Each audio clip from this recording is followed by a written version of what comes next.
So this is how not to fix a laptop. Especially an HP. Mm-hmm. That screwdriver, our screwdriver, and absolutely zero clue of what you're actually doing. What I mean. Now, our main issue currently is that we've managed to take off the main component. We've got the memory, the hard drive, but you want to get in a little deeper.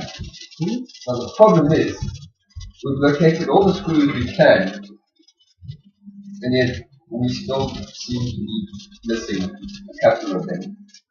So, short of attacking it with a 4-pound hammer and a chisel, we may have to just break it. Only option. And considering that it isn't working already, that's the worst that could happen. Tell us the specs of this beast. Well, the specs currently are 0. Mainly because for specs to work, it would have to switch on. Not doing that. Okay, tell us what was the specs of this computer, because I heard it was quite a beast. It was running a 2-core Duo at 2.5 gigahertz.